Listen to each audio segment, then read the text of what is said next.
तो चलिए आज की इस गहरी पड़ताल को शुरू करते हैं। हमारे सामने भारत की मिट्टी पर आधारित कुछ बहुत ही दिलचस्प इन्फोग्राफिक्स और नोट्स हैं। और हमारा मिशन सिर्फ ये जानना नहीं है कि भारत में कौन कौन सी मिट्टी है, बल्कि मिट्टी के जरिए एक तरह से भारत की कहानी को समझना है। हम देखेंगे कि कैसे लाखों साल पहले हुए ज्वालामुखी विस्फोट से लेकर आज बहने वाली नदियां सब ने मिलकर इस जमीन को गढ़ा है। बिल्कुल सही कहा। ये पड़ताल इस बारे में है कि कैसे मिट्टी सिर्फ खेती के लिए नहीं, बल्कि हमारी संस्कृति, हमारे इतिहास और हमारी खाद्य सुरक्षा की बुनियाद है। बिल्कुल। मिट्टी को हम अक्सर बस धूल समझकर नजरअंदाज कर देते हैं, लेकिन ये तो पृथ्वी की जीती जागती त्वचा की तरह है। हर मिट्टी का प्रकार अपने आप में एक इतिहास की किताब है। आज की चर्चा में हम इसी किताब के पन्ने पलटेंगे। अच्छा, हम इसकी परिभाषा से शुरू करके भारत के मुख्य मिट्टी समूहों को समझेंगे और देखेंगे कि उनकी खासियतें क्या हैं। और फिर हम मृदा अपरदन जैसी गंभीर चुनौतियों और उनके समाधानों पर भी बात करेंगे। ठीक है, तो चलिए सबसे बुनियादी सवाल से शुरू करते हैं। जब हम मिट्टी कहते हैं तो वैज्ञानिक तौर पर इसका मतलब क्या है? ये सिर्फ चट्टान का चूरा तो नहीं है? नहीं, बिल्कुल नहीं। ये इससे कई ज्यादा जटिल है। हमारे स्रोत बताते हैं कि मिट्टी चट्टानों के टूटने फूटने, जिसे अपक्षय या वेदरिंग कहते हैं, वेदरिंग, हाँ। और हजारों सालों तक जैविक पदार्थों यानी पेड़ पौधों और जीवों के अवशेषों के गलने से बनी एक परत है। इसके बनने की प्रक्रिया बहुत बहुत धीमी होती है। सोचिए, 1 सेंटीमीटर मिट्टी की परत बनने में सैकड़ों साल लग सकते हैं। सैकड़ों साल? हाँ, और इसमें कई चीजें अहम भूमिका निभाती हैं, जैसे वो कौन सी चट्टान से बनी है, वहाँ का मौसम कैसा है, जमीन की ढलान कैसी है, और सबसे जरूरी समय। और भारत में इस विज्ञान को कौन सी संस्थाएं देख रही हैं? हमारे स्रोतों में इसका क्या जिक्र है? 2 मुख्य संस्थानों का नाम आता है।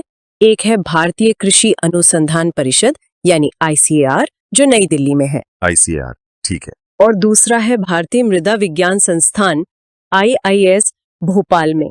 दरअसल ICAR उन्होंने ही भारत की मिट्टी को वैज्ञानिक आधार पर 8 मुख्य समूहों में बांटा है, जिसका नक्शा हमारे सामने है। शानदार। नक्शे पर मुझे 4 रंग सबसे ज्यादा दिख रहे हैं जो भारत के बड़े हिस्से को कवर करते हैं: जलोढ़, काली, लाल और लैटेराइट।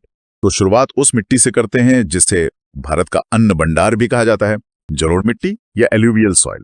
ये तो पूरे उत्तर भारत में फैली दिख रही है। हाँ, और सिर्फ उत्तर भारत ही नहीं बल्कि पूर्वी और पश्चिमी तटों पर भी। ये भारत के लगभग 40% हिस्से पर मौजूद है, जो इसे सबसे बड़ा और सबसे महत्वपूर्ण मिट्टी समूह बनाता है। जैसा कि नाम से ही जाहिर है, जलोढ़ यानी जल द्वारा लाई गई। ये मिट्टी हिमालय से निकलने वाली गंगा, सिंधु और ब्रह्मपुत्र जैसी नदियों द्वारा बहाकर लाए गए गाद या तलछट से बनी है। अच्छा, तो हमारे स्रोतों में इसके 2 प्रकार बताए गए हैं, खादर और बांगर। इनमें क्या फर्क है? खादर नई जलोढ़ मिट्टी है या नदी के पास उन इलाकों में मिलती है जहां हर साल बाढ़ आती है। हर साल? हाँ, बाढ़ अपने साथ काद की एक नई ताजा परत बिछा देती है, जिससे ये बहुत ज्यादा उपजाऊ होती है। अच्छा। और बांगर है पुरानी जलोढ़, जो नदी से दूर ऊंचाई वाले इलाकों में मिलती है जहां अब बाढ़ का पानी नहीं पहुंचता। मतलब ये खादर से कम उपजाऊ होगी? हाँ, यह खादर जितनी उपजाऊ नहीं होती और इसमें कैल्शियम के छोटे छोटे पत्थर भी पाए जाते हैं जिन्हें कंकड़ कहते हैं। अच्छा, तो ये वो खादर जमीन है जिसके लिए उत्तर भारत के सारे पुराने साम्राज्य लड़ते थे। मतलब सत्ता का केंद्र वही होता था जहाँ खादर की उपजाऊ जमीन हो। यह एक बहुत दिलचस्प कनेक्शन है। बिल्कुल, आप कह सकते हैं कि गंगा के मैदानों की यही उपजाऊ शक्ति पाटलिपुत्र से लेकर दिल्ली तक कई राजधानियों के उदय का एक बड़ा कारण रही। लेकिन यहाँ एक विरोधाभास भी है। यह मिट्टी पोटैश और चूने से तो भरपूर है, पर इसमें नाइट्रोजन और फास्फोरस की कमी होती है। यहाँ पर बात वाकई दिलचस्प हो जाती है। इसका मतलब भारत की हरित क्रांति की नींव, जो इन्हीं जलोढ़ मैदानों में गेहूं और चावल पर टिकी थी, वो पहले दिन से ही रासायनिक उर्वरकों पर निर्भर थी। मिट्टी ने हमें मंच तो दिया, लेकिन फसल उगाने के लिए जरूरी खाद हमें बाहर से डालनी पड़ी। आपने बिल्कुल सही नब्ज पकड़ी है। हमारी कृषि की पूरी अर्थव्यवस्था इसी एक तथ्य से जुड़ी हुई है। अब जलोढ़ मिट्टी तो नदियों की देन है, लेकिन भारत के दिल में एक ऐसी मिट्टी है जो नदियों से नहीं बल्कि आग से पैदा हुई है। मैं बात कर रही हूं काली मिट्टी की, जिसे ज्वालामुखी का उपहार कहा गया है। वाह, ज्वालामुखी का उपहार, ये नाम ही अपने आप में एक कहानी कहता है। तो इसके पीछे का भूविज्ञान क्या है? ये कहानी लाखों साल पुरानी है। भारत का जो दक्कन का पठार है, जिसे डेक्कन ट्रैप भी कहते हैं, वो कोई मामूली पठार नहीं है। ये लाखों साल पहले हुए विशाल ज्वालामुखी विस्फोटों से निकले लावा की परतों से बना है, जिसने भारत के एक बड़े हिस्से को ढक दिया था। इसी लावा वाली बेसाल्ट चट्टान के टूटने फूटने से ये गहरी काली मिट्टी बनी है। इसीलिए इसे रेगुर भी कहते हैं, और चूंकि ये कपास के लिए सबसे अच्छी है, तो काली कपास मृदा भी कहलाती है। और स्रोतों में एक बहुत ही आकर्षक शब्द का इस्तेमाल हुआ है, स्वतः जुताई या सेल्फ प्लाविंग, मतलब मिट्टी खुद अपनी जुताई कर लेती है। ये तो कमाल है। बिल्कुल, इससे तो किसानों का कितना समय और मेहनत बचती होगी। ये इसकी सबसे अनोखी पहचान है। जब बारिश होती है तो ये मिट्टी पानी सोखकर फूल जाती है और चिपचिपी हो जाती है, लेकिन जब गर्मी में ये सूखती है तो इसमें बहुत गहरी और चौड़ी दरारें पड़ जाती हैं। अच्छा, इन दरारों से हवा मिट्टी की गहरी परतों तक पहुंच जाती है, ठीक वैसे ही जैसे जुताई करने पर होता है। इसीलिए इसे स्वतः जुताई वाली मिट्टी कहते हैं। और इसकी एक और बड़ी खासियत है इसकी नमी सोखकर रखने की जबरदस्त क्षमता। इसी गुण के कारण ये उन इलाकों के लिए वरदान है जहां सिंचाई की सुविधा कम है। और इसका गहरा काला रंग, क्या ये इसमें ज्यादा जैविक पदार्थ होने की वजह से है? ज्यादातर लोग यही सोचते हैं, लेकिन ऐसा नहीं है। इसका काला रंग एक खास खनिज की वजह से है, जिसमें लोहा और टाइटेनियम होता है, जिसे टिटेनिफरस मैग्नेटाइट कहते हैं। अच्छा, कोई खनिज? हाँ, आपको नाम याद रखने की जरूरत नहीं, बस ये समझिए कि ये एक तरह का लौह यौगिक है जो इसे इसका गहरा रंग देता है। इसमें चूना, लोहा, मैग्नीशियम और पोटैश तो खूब होता है, लेकिन जलोढ़ मिट्टी की तरह ही इसमें भी नाइट्रोजन और फॉस्फोरस की कमी होती है। ठीक है, तो हमने नदियों से बनी मिट्टी देख ली, ज्वालामुखी से बनी मिट्टी देख ली। अब बात करते हैं लाल और पीली मिट्टी की, जो भारत के एक बड़े हिस्से में फैली है। इसके रंगों के पीछे का विज्ञान क्या है? ये मिट्टी पुरानी क्रिस्टलीय चट्टानों जैसे ग्रेनाइट और नीस के टूटने से बनती है। इसका लाल रंग दरअसल लोहे की मौजूदगी के कारण है। लोहे की वजह से? हाँ, जब इन चट्टानों में मौजूद लोहे पर हवा और पानी का असर होता है तो उसमें एक तरह से जंग लग जाता है, जिसे वैज्ञानिक भाषा में ऑक्सीकरण या ऑक्सीडेशन कहते हैं। अच्छा, ऑक्सीडेशन। बिल्कुल, इसी जंग की वजह से मिट्टी को उसका लाल रंग मिलता है। अच्छा, तो ये लोहे पर लगे जंग जैसा है।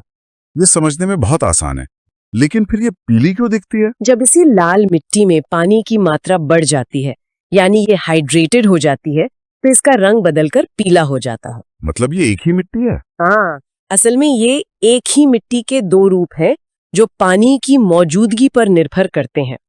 इसकी एक कमी ये है कि इसकी बनावट थोड़ी मोटी और भुरभुरी होती है, इसलिए ये काली मिट्टी की तरह नमी धरे नहीं रख पाती। इसीलिए इसमें मोटे अनाज, दालें और तिलहन जैसी फसलें उगाई जाती हैं, जिन्हें कम पानी की जरूरत होती है। और हमारी चौथी प्रमुख मिट्टी है लैटेराइट। इसका नाम लैटिन शब्द लेटर से आया है, जिसका मतलब है ईंट।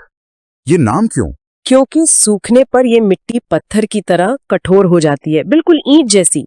इसीलिए पुराने जमाने में इससे घर बनाने के लिए ईंटें भी बनाई जाती थीं। इसका निर्माण एक बहुत ही खास प्रक्रिया से होता है, जिसे निक्षालन या लीचिंग कहते हैं। लीचिंग, इसे आसान शब्दों में कैसे समझेंगे? इसे ऐसे समझिए जैसे आप चाय की पत्ती पर बार बार गर्म पानी डालते हैं। धीरे धीरे सारा रंग और स्वाद निकल जाता है और सिर्फ फीकी पत्ती रह जाती है ना? हाँ। लेटेराइट मिट्टी उन जगहों पर बनती है जहां बहुत ज्यादा गर्मी और बहुत भारी बारिश दोनों होती हैं। भारी बारिश मिट्टी के जरूरी पोषक तत्व जैसे चूना और सिलिका को धोकर जमीन में बहुत नीचे ले जाती है।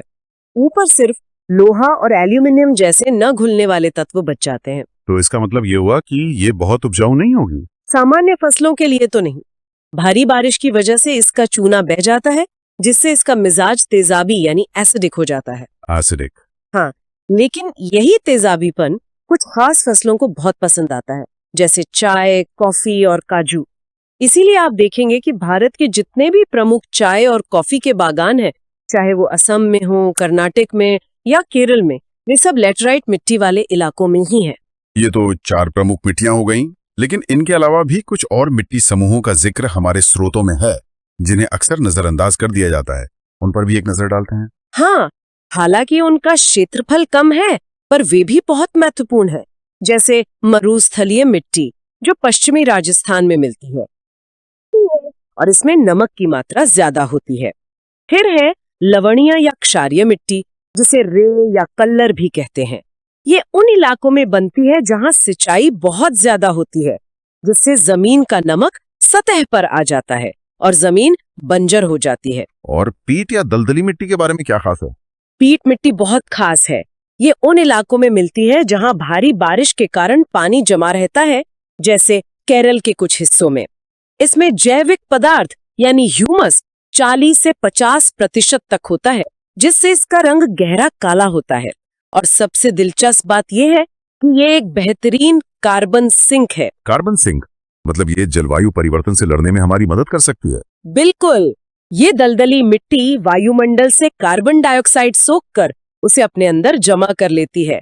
तो ये छोटे छोटे दलदली इलाके असल में हमारे पर्यावरण के लिए बहुत कीमती हैं। और अंत में है पर्वतीय मिट्टी जो हिमालय के ढलानों पर मिलती है। ये अभी पूरी तरह से बनी नहीं है, मतलब अपरिपक्व है, और इसका मिजाज भी तेजाबी है जो फलों के बागों और चाय के लिए अच्छा है। इन सभी मिट्टियों के विश्लेषण के बाद हमारे स्रोतों में एक तुलनात्मक चार्ट है जो एक बहुत ही महत्वपूर्ण पैटर्न की ओर इशारा करता है। हाँ, और ये एक ऐसा निष्कर्ष है जो पूरे भारत की कृषि नीति को दिशा देता है। चार्ट दिखाता है कि मिट्टी चाहे कोई भी हो, जलोढ़, काली, लाल या कोई और, लगभग सभी भारतीय मिट्टियों में 2 पोषक तत्वों की कमी आम है, नाइट्रोजन और फास्फोरस पी। नाइट्रोजन और फास्फोरस। हाँ, यही वजह है कि भारत में एनपीके उर्वरकों यानी यूरिया और डीएपी का इतना ज्यादा इस्तेमाल होता है। हमारी जमीन में इन पोषक तत्वों की कुदरती तौर पर ही कमी है। ये तो हुई मिट्टी की कहानी, लेकिन अब एक गंभीर चुनौती पर आते हैं जिसका सामना ये सभी मिट्टियां कर रही हैं। मृदा अपरदन या सॉइल इरोशन। ये कितना बड़ा खतरा है? सही बात है, वो बीहड़ अवनलिका अपरदन या गली इरोजन का सबसे बड़ा उदाहरण है, जहां बहते पानी ने गहरी नालियां बना दी हैं। एक और प्रकार है परत अपरदन या शीट इरोजन, जहां भारी बारिश के बाद पानी एक चादर की तरह खेत की पूरी ऊपरी परत को अपने साथ बहा ले जाता है। और इसके मुख्य कारण क्या है?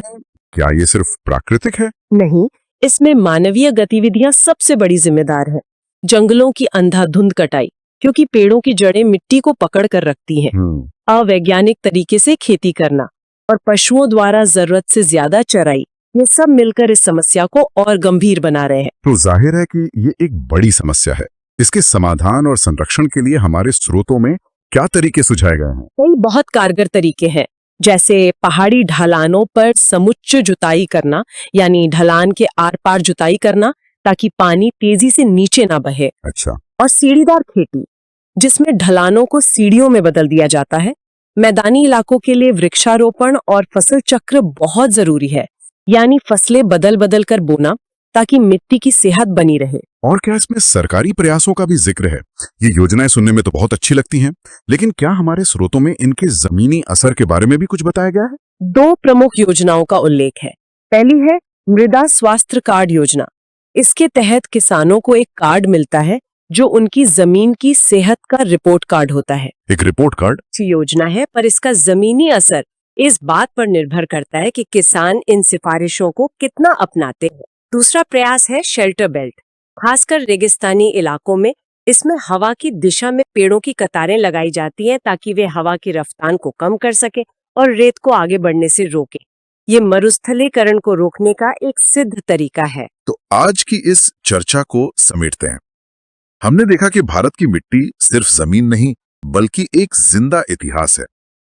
जलोढ़ मैदानों ने साम्राज्यों को जन्म दिया तो काली मिट्टी ने कपास उद्योग की नींव रखी। हर मिट्टी की अपनी कहानी, अपनी ताकत और अपनी कमजोरियां हैं। बिल्कुल, और ये सब हमारी थाली में रखे भोजन से सीधे जुड़ा है। अगर मिट्टी स्वस्थ नहीं है तो खाद्य सुरक्षा भी ज्यादा दिन तक नहीं टिक सकती। इसलिए सतत मृदा प्रबंधन ही भविष्य का रास्ता है।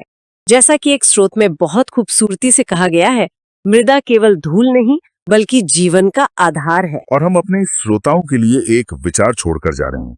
हमने देखा कि मिट्टी बनने में जलवायु की कितनी बड़ी भूमिका है, खासकर लैटेराइट मिट्टी के मामले में, जिसे भारी बारिश और ज्यादा तापमान दोनों चाहिए। तो सोचने वाली बात यह है कि जलवायु परिवर्तन यानी बदलते बारिश के पैटर्न और बढ़ता तापमान भविष्य में भारत की इन मिट्टियों की प्रकृति को कैसे बदल सकता है? क्या जलोढ़ मैदान कम उपजाऊ हो जाएंगे? क्या लैटराइट मिट्टी का दायरा बढ़ेगा? ये एक अहम सवाल है जिसका जवाब हमारी आने वाली पीढ़ियों की किस्मत तय करेगा।